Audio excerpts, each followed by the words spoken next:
just happened?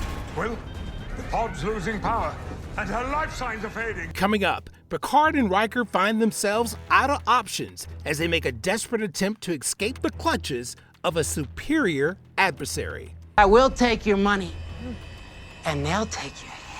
Raffi gets in way over her head to uncover the terrorist responsible for the attack on the Federation. Sir, you could be the hero who saved heroes. Or you could be remembered for being the captain who let two legends die. 7 of 9 is relieved of command. I told you, do not engage. And a Star Trek fan favorite heroically comes to the rescue. All this and more Coming up on the Star Trek Picard edition of Energize. Energize. Energize.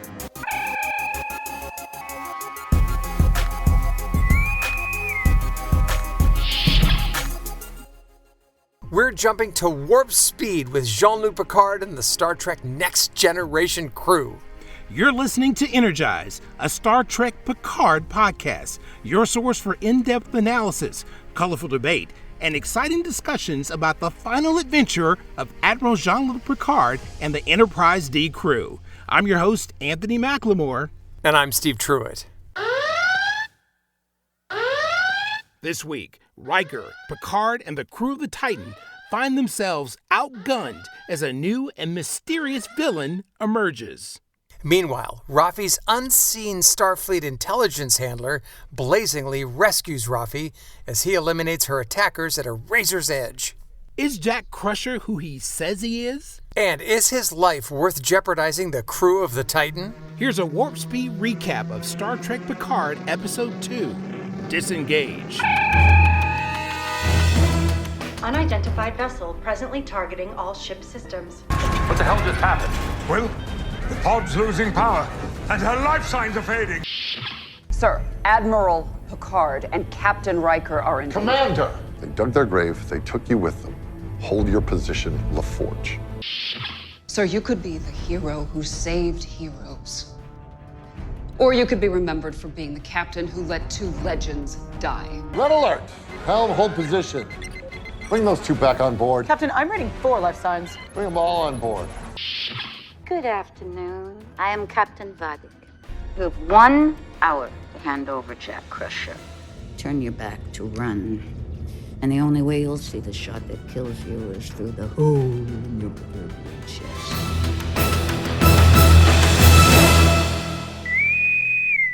All right, Steve. So we already had a really great first episode of the season.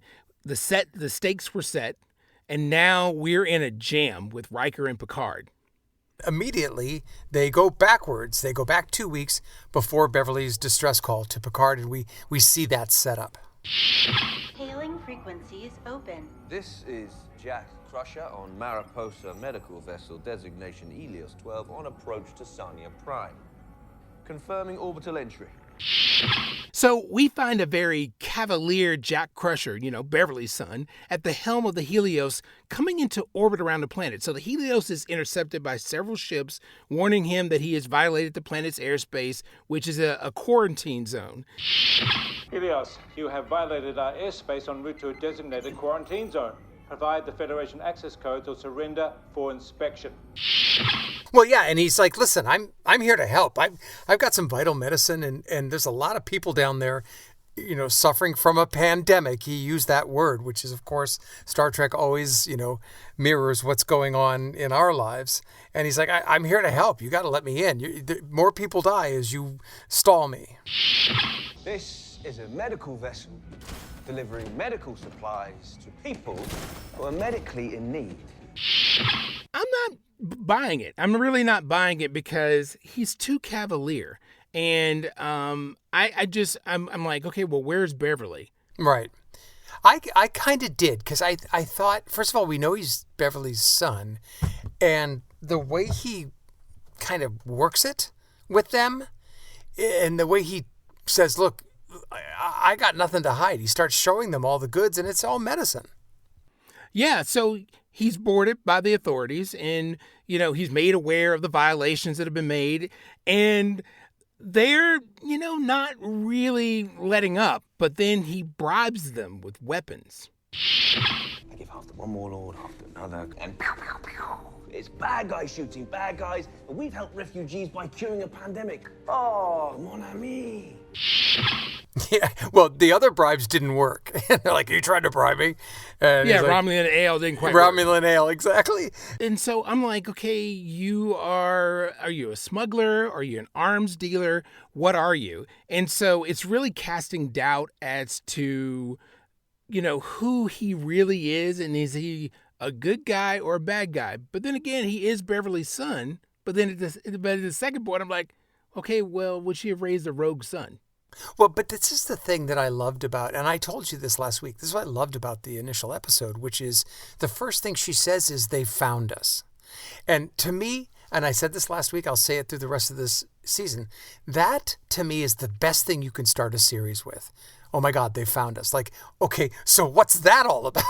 And so we're going to go backwards and find out, why are they on the run? Yes, Beverly Crusher is a good person. However, we found she has not been talking to the rest of the crew for 20 years. Who knows what's happened to her? Yeah, and they've made it very clear that many people have been chasing him. It's not just one person. So I'm just like, okay, what has this kid done? What has Beverly done where you have a whole assortment of various people and entities wanting to come after you? Reach out to the marked woman. We found him. So he gives them the weapons, and as they're leaving, one of the authorities radios to someone, and he says, please let the marked woman know that we have found him. We found him. Woman? Right. Yeah. So who's that? More mystery, right?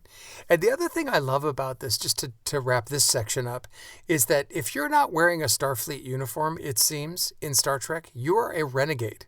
Seven was a kind of a marauder renegade person. Now Beverly and her son apparently are also. So I'm just like, what kind of life have Jack and Beverly lived over the past 20 years? It seems like a very, very edgy life. Yeah, I agree with that. Like I said, does being out of Starfleet and on the edge require you to do some shady things? We're going to find out. Power level at 13%. Who is it out there? I don't know. First it was Fenris Rangers, then Klingons a day later. We've been running for months. So then we jump back to the present day, and we're on the Helios, and this huge menacing ship is poised to cut them to shreds. Right. And Picard, they're stuck. Right. And he's like, maybe you want to tell us why they're here? And Jack doesn't have a clue. He doesn't understand. He doesn't know. And I'm just like, you're just on a worldwide tour pissing people off. So, right. Nefarious activities are us. What do they want? We have to find out. But first of all, we have to make contact. Strike an accord, negotiate. And what's so funny is you see Picard kind of fall into his old routines. He wants to make contact and set up negotiations. So by the book, and Jack is like, dude, we're about to get wiped out. That's so funny. Computer, threat assessment. Unidentified vessel presently targeting all ship systems. Probability of destruction 100%. He runs this computer analysis. The computer's like, dude, you're going to get stomped on. 100%. 100% you'll be destroyed. We're in a race against time. Beverly's hibernation pod is running out of power, and she's wounded. This is what I love about, the ticking clock, and you get this through this entire episode. Lieutenant Devine, get me a full diagnostic scan. I'm reading photonic activity along with energy signatures I don't recognize. It's definitely a vessel, Captain. And it's packing. We go back to the Titan, and they're picking up that there's a threatening vessel. They're scanning this nebula, and they realize that this thing is not a pleasure cruise vessel. It's packing a lot of firepower, but it's right outside of Federation space, which means they can't really engage. So Seven suggests going into the nebula after Picard, but Captain Shaw, immediately shuts that down. Sir, Admiral Picard and Captain Riker are in. Commander Hansen, we are outgunned, and I am not going to risk 500 souls for two relics who think that a couple of brass medals Like the Golden Boys. And may I remind you, it's Commander Annika Hansen, so that's who she is right now. Yes, indeed. Yes, but she's 7 to me. I know. That's sweet. So the whole bridge crew just kind of like basically does that when you turn to look over your shoulder like, are you kidding me? You're gonna leave them behind?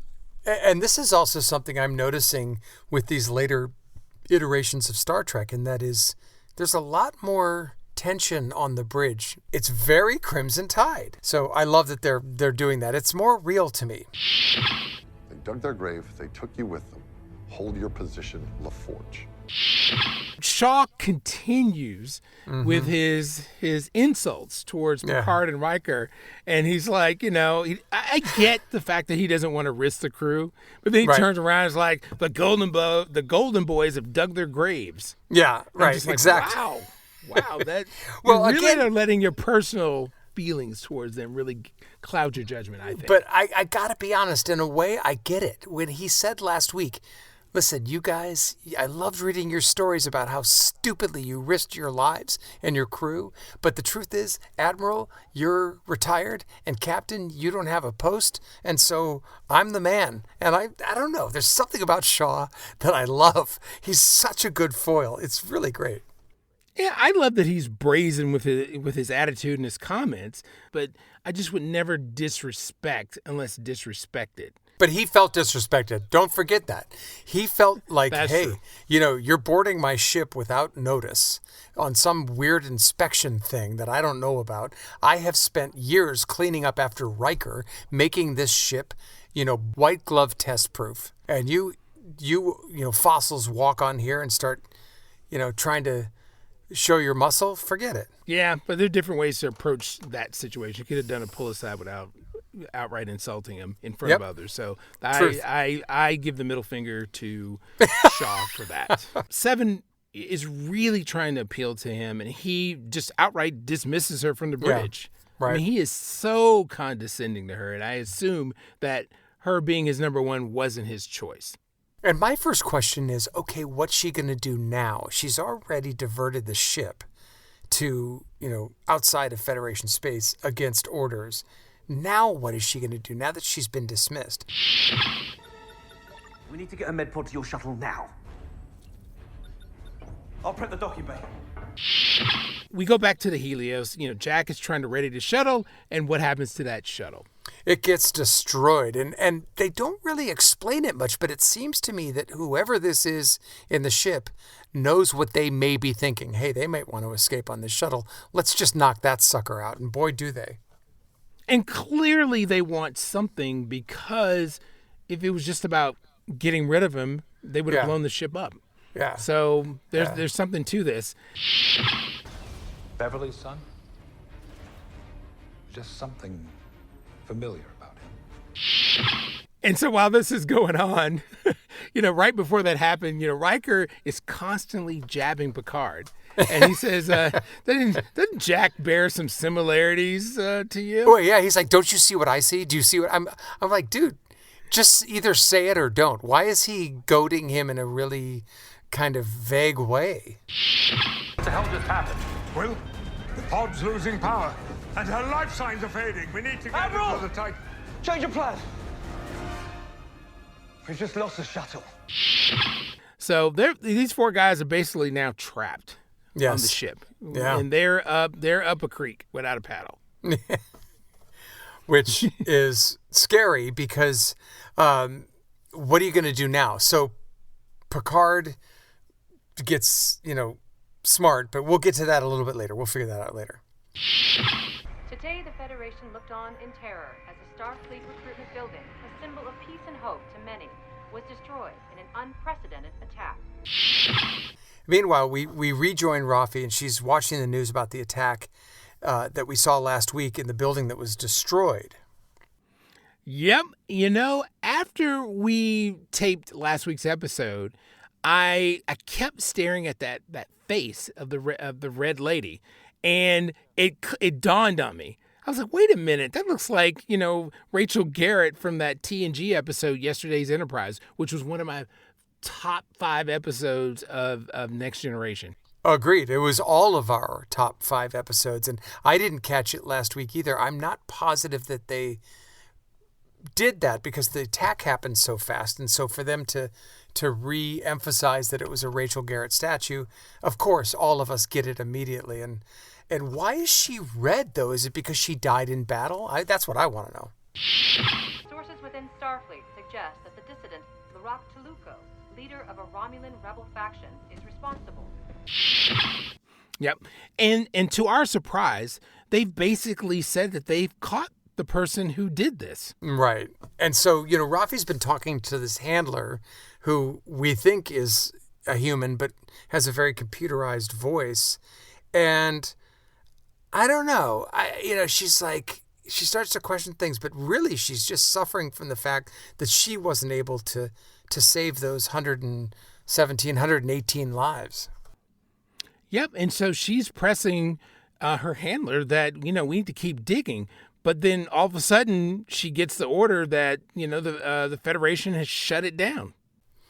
Which is so strange. And this is something that always bugs me, because whenever, there's a Section 31 story or there's a infiltration of Federation, I always get bummed out because I really want the Federation to be pristine, but I think that's impossible.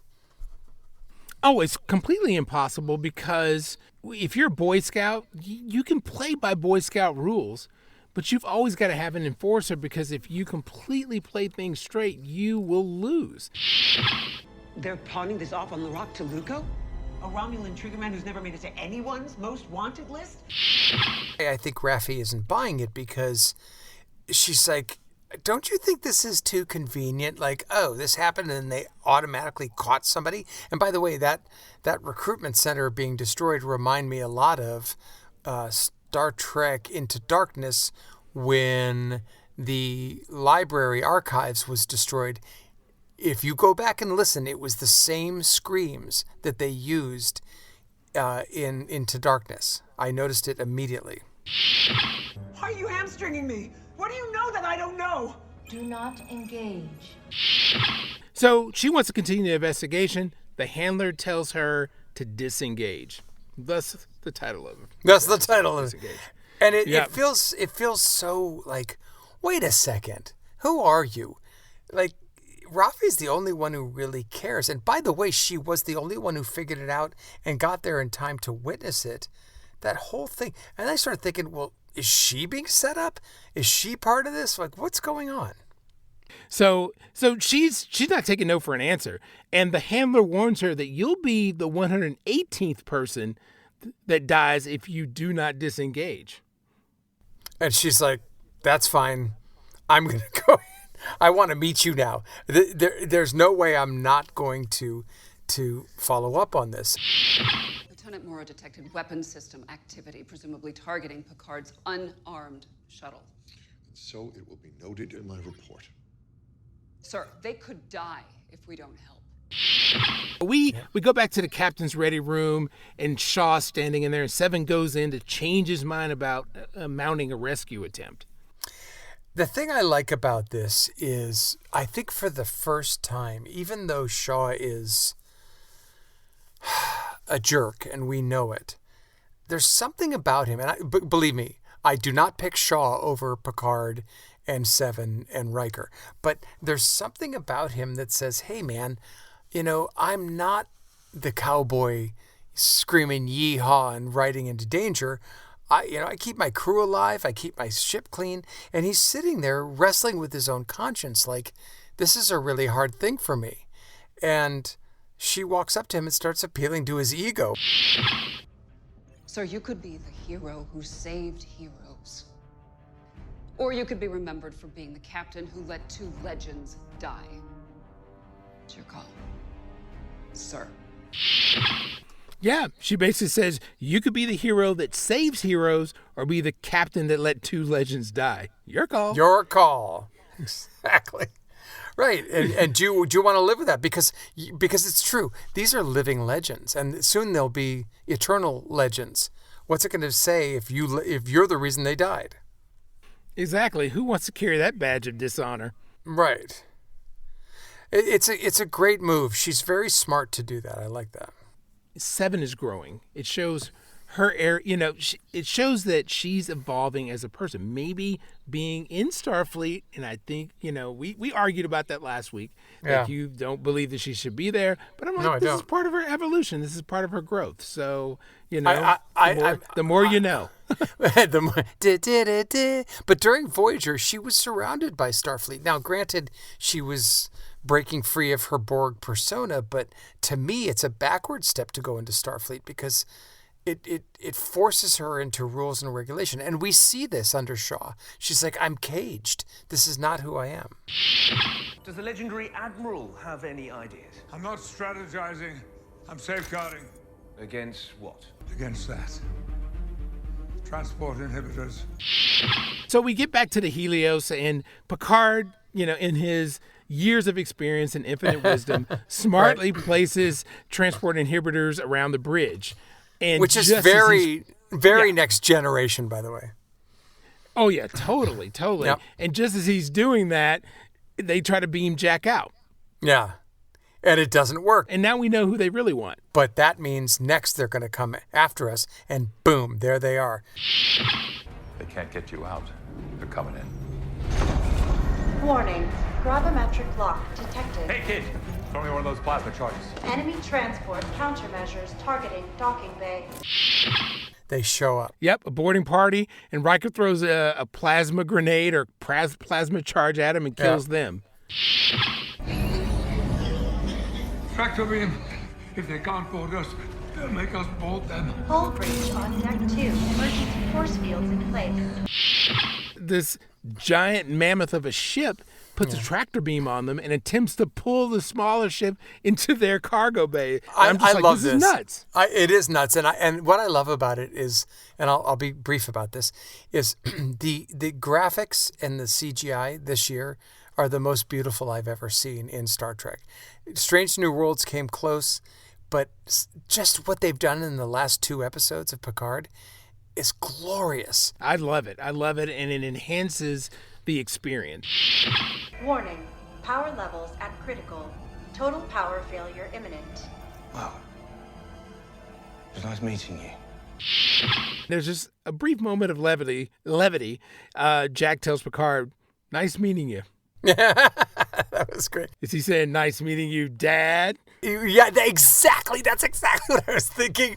Because they know. Everybody knows what's going on. We know it's coming. I even think Jack knows it. That's a good question. Does he know that's his dad? I think he does. Yeah. I do. I've got movement on the sensors. What the hell is that?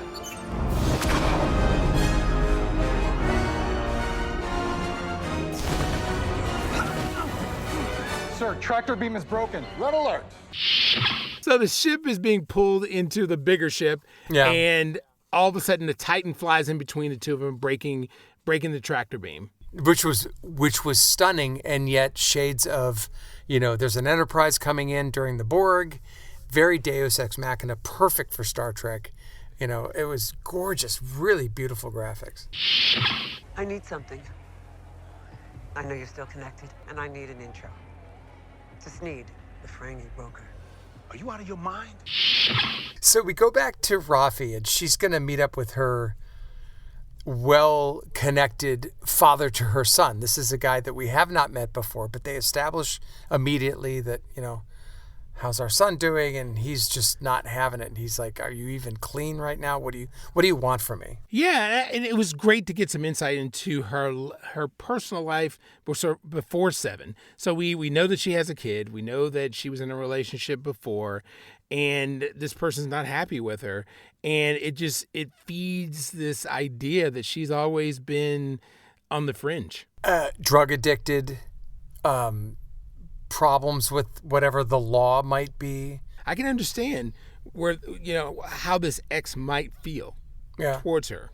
Right. He even says it. He says it to her. It's like, she's like, I'm close to finding out what's going on. He's like, isn't that like you? This is what happens before you lose it. Yep. And so she wants to use his past connections to get to Sneed, this Ferengi.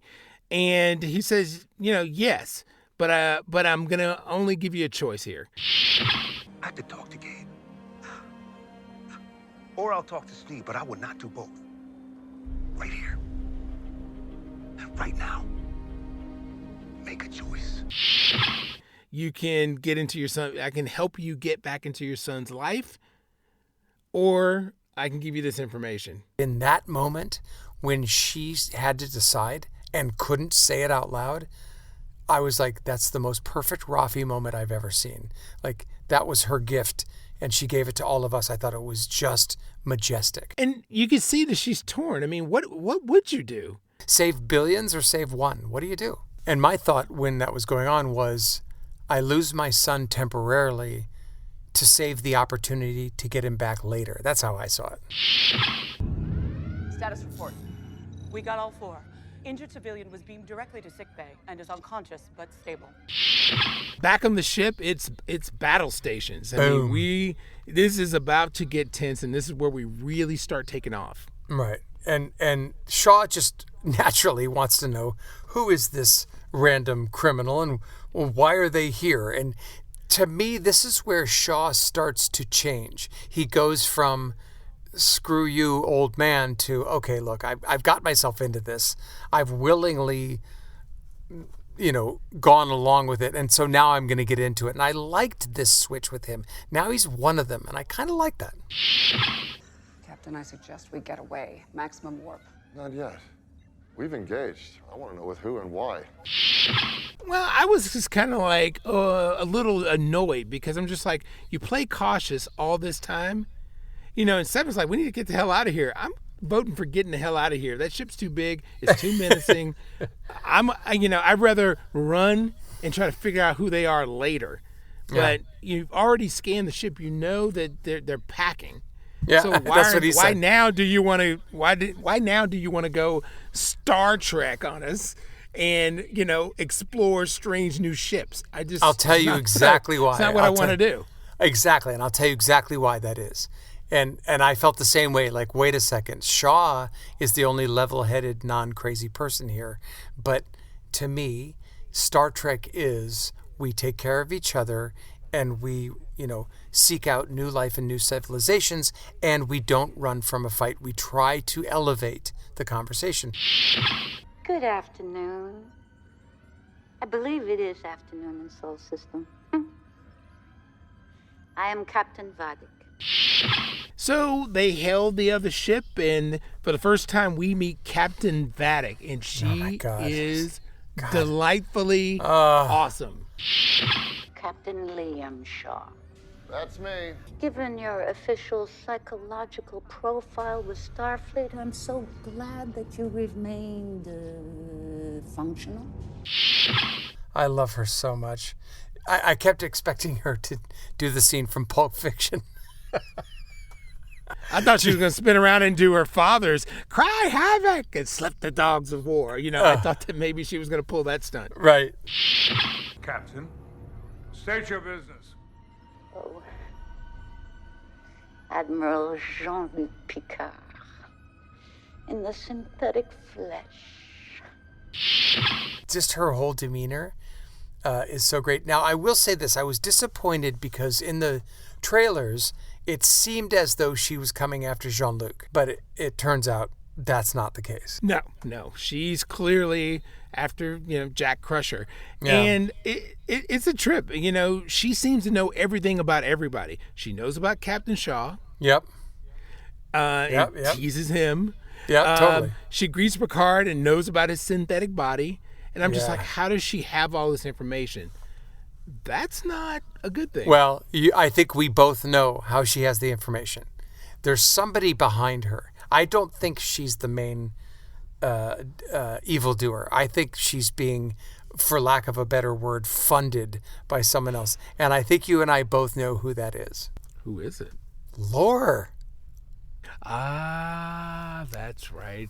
I keep forgetting about that crazy dude. Lore is doing this I think he's behind this whole thing. I think she's a puppet. Okay, we'll enter that into the log and we'll call it back up when that time comes. Okay. So Vadik is playing with them. She knows that she has the advantage. She lowers her shield so they can see all their weapons, weaponry that they possess. They're running down the count, and it's just like, okay. I got it. Yeah, Yep. I got it. We can get wiped out. Yeah. And she gives him 1 hour to make a decision to turn over Jack, which is excruciating for the crew. Because Khan gave Kirk 1 minute, and she gives 1 hour. And what she does next is one of the sexiest, most awesome things I've ever seen in Star Trek. Enjoy this parting demonstration of my intentions. Shields up! Evasive maneuvers! What did she just do? She threw a ship at us. Sir. She puts the tractor beam on the Helios and slingshots it into the Titan, which is one of the most incredible ideas and things I've ever seen. It was incredible. Yep. So, Captain Shaw starts running the numbers on how screwed they are, and the captain, reads the intel about Jack Crusher. So clearly, there's a rap sheet on this dude. He's Jack this, he's John this. He's got all these aliases, and I start thinking, wait, maybe he's not Beverly Crusher's son because she hasn't said a word yet. She's been out since we started this episode. Who I am doesn't matter. Oh, yes, it most certainly does. This is no longer about Beverly only. This is also about you. So Riker and Picard go to talk to Jack. And, Jack doesn't have a clue about Vadic. He doesn't know who Vadic is. So there you go once again. We're getting an understanding that multiple people want Jack for some odd reason. And, he's not... It's not just Jack against one person. A lot of people have a beef, right? And I'm wanting to know what Jack and Beverly have done to cause all this. I don't want to ruin it for you or for listeners, but I really feel like they're bait. I feel like Lore is going after Picard, and that's the ultimate prize, and he's using them. That's why they were being hunted. I could be wrong. There's something bigger afoot here than just Vadic, I think. The bounty hunter's claims are valid. We are harboring an intergalactic fugitive. So it appears Jack is an intergalactic con man. He is. His feelings are to turn Jack over when the hour's up. And so Seven once again tries to appeal to Shaw, but because it's clear that if we turn Jack over, he's probably going to get killed. But Shaw turns right around, gets her in her face, and relieves her of duty. Sir, as a former Fenris Ranger, I've had many interactions with bounty hunters. That ship is clearly And not... You are no better. Helping them commandeer my shuttle, persuading me to engage with a hostile entity outside of Federation space. You are relieved of duty for insubordination. I love the waves that Shaw goes through. You're all crazy. I don't like you. Oh, shoot, I got to do this. Okay, I'll stand up because it's Starfleet, but you messed up, so I'm going to relieve you of duty. It seems to me like Shaw is the kind of guy that stands outside of the craziness of the TNG crew and says, actually, this is how I would do it. TNG is always pushing the envelope. Shaw's just kind of like, no, I don't push the envelope. Yeah, he seems like I play by the numbers. I'm the straight-laced guy. I'll step outside the line if I absolutely have to, but it's not something I'm going to lean into. Why are you dancing around this? Around what? Are you serious? Are you not seeing what I'm seeing? Do the math, Jean-Luc. Will, don't speculate. We meet up with Picard and Riker. They're sitting alone. Another wonderful moment. And essentially, Riker's just like, listen, can we just talk about what I see? Do you see what I see? Do the math, John Luke. Do the math, he says. Yeah, exactly. Do the math. That's so funny. I have a great affinity for virtuosos, but it seems that your instrument is deception. Thievery. Wow, that's a hell of an opener. Yep. So we go to Picard in the brig with Jack, and Jack is real flip about all of his aliases. Yeah, because he's like, this is what I had to do to survive. Is he good or is he bad? We don't know. We don't know. We don't know. And Jack justifies his actions, and Picard insists that Beverly would never condone the kind of behavior that has been a matter of record now. And Jack makes it very, very clear that Beverly has been an equal partner. Which I have to tell you threw me for a loop. Threw me. Picard is still not buying it. And Jack makes a very good point. He said, is there anyone you know who's the same person you knew? Which is what Patrick Stewart has said in all his interviews as to why he came back to do this 3 years ago. He said, I realized that not only had 25 years gone by for me, but they have so gone by for the characters. And wouldn't it be interesting to revisit those characters because they wouldn't be the same?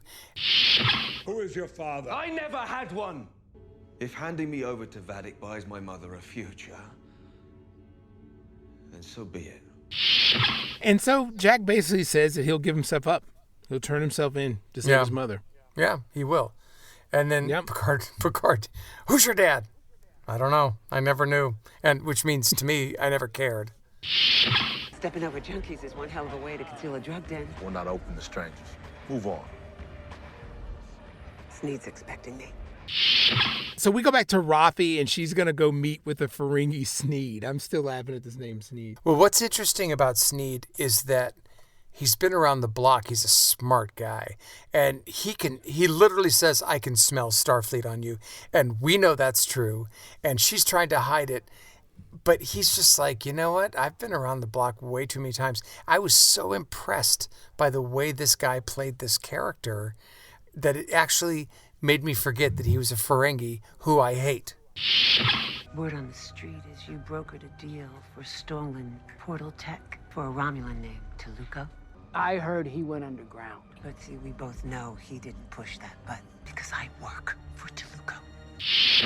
Raffi gets into this conversation, and she basically says that the guy that was pinned to have done the attack at Starfleet, Toluco, didn't commit the attack. And he's like, well, how do you know this? Because I worked for him. He didn't do it. This is how well Michelle Hurd plays this in this scene. Is we can see that she's bluffing, and he can see that she's bluffing, and then he tests her. He goes, okay, if you're not Starfleet, take this drug. And what does she do? She takes it. She has given up her son to save millions. What does she have left to live for? Go ahead, do the drugs. It's good, isn't it? I named it Splinter because it feels like you're being ripped apart and then pulled back together again and again. Now Raffi's compromised because she is screwed.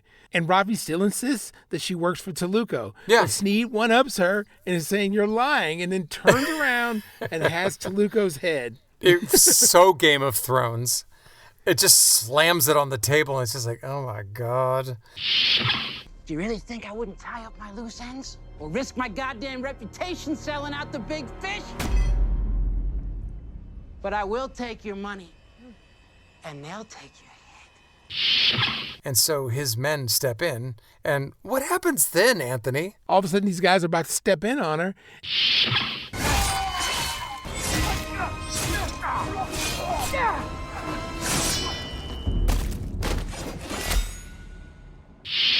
And then I see a blade come through this person's chest. Oh, my and God. a can of whoop ass has been unleashed. Not just any blade, Anthony. It was a very curved, specialized blade. It is a batolith. Oh, my God. And even though we see shades of this person attacking, just like Christopher Nolan did in Batman Begins in 2005, we barely see the attacker. It was a really brilliant way to do it.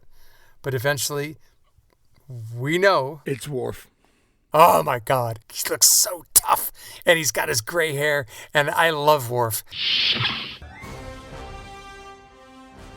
I told you, do not engage. And he's just like, I told you to disengage. And he's the handler. Yes, he is the handler. And he just comes in badass fashion. That was a perfect way to bring Worf in. And I love how this whole exchange has happened. He's the handler. The warnings that he's been giving her basically speaks of restraint, which was the opposite of who he was in the beginning of TNG. Right. Oh, totally. And the other thing is, during that handler thing, I was thinking, well, they haven't introduced any other TNG characters. What if the handler's one of the Star Trek TNG characters? And literally, Worf was the last person I thought it would be. So I'm just like, okay, there are both Starfleet intelligence officers. Are they both Section 31? Is that what this is? We don't know. We'll find out. Oh, wait, Starfleet. What's the power level of this force field? Level 10, standard issue. Thank you kindly.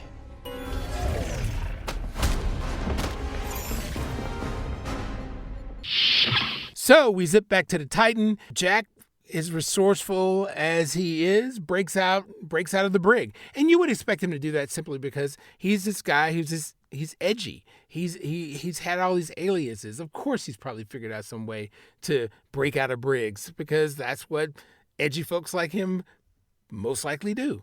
Right. How's Beverly? Arterial wound. We located the internal trauma, stopped the bleeding. She'll be all right. How sedated is she? Heavily. Now, meanwhile, Riker's gone to sickbay because this whole situation's getting out of hand. They're running out of time. We need some answers. So what are we going to do? We're going to wake up Beverly.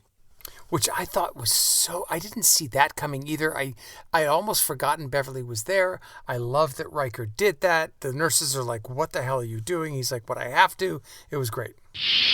It's been centuries since timepieces last ran on the mechanics of gears, and yet that persistent sound you hear is the gentle tick-tock of passing seconds. We go back to the bridge, and so 15 minutes before time is up, Vadic, ratchets up the intimidation game. So she pops back on, and she creepily reveals the name of her ship.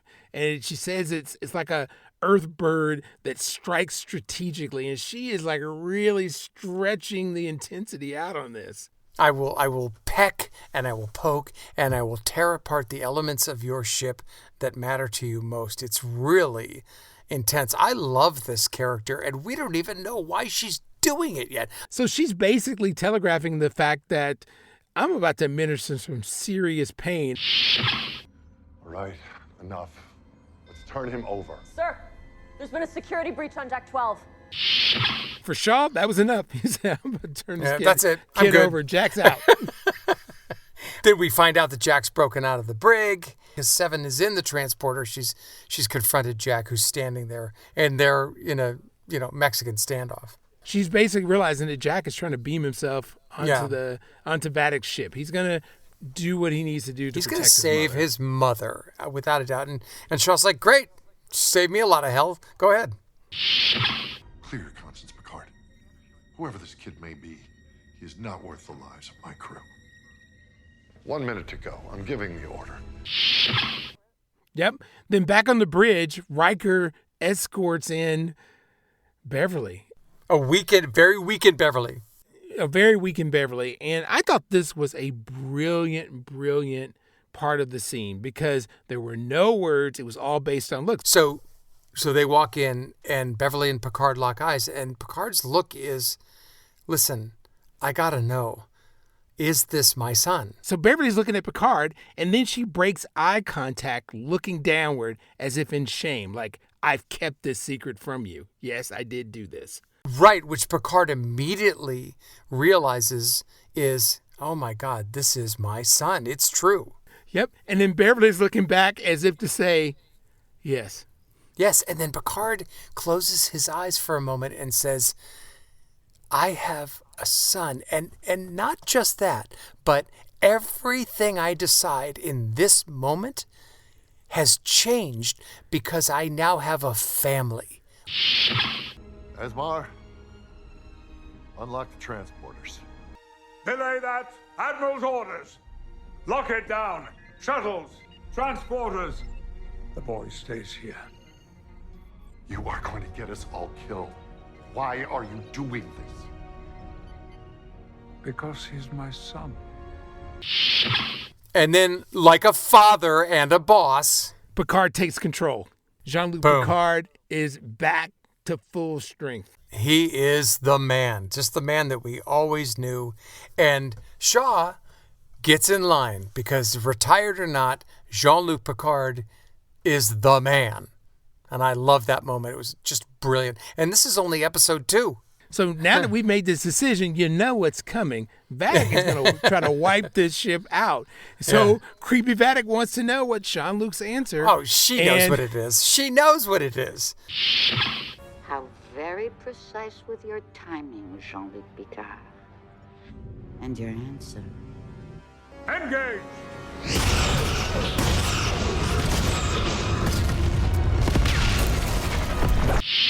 Picard's like, my answer? Engage. Let's get the hell out of here. It's just awesome.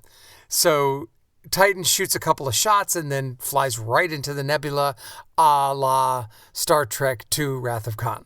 Yep, but this is no problem. Like you said, I think I agree with you that Vadic, was expecting this. She and laughed. Probably wanted I think she this. did. Yep, for sure. Yep. They're looking for a fight. They'll have to find us first.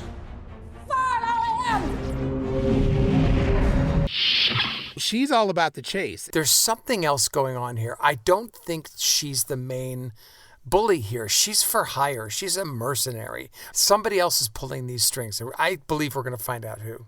Great cliffhanger. Loved it. Episode 2 of Picard was just full of great moments. I loved it. But there was definitely some that deserve some recognition. So let's take a look at those. I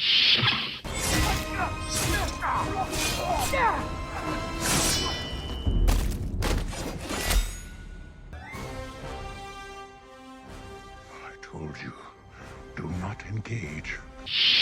All right, so my top moment was Worf.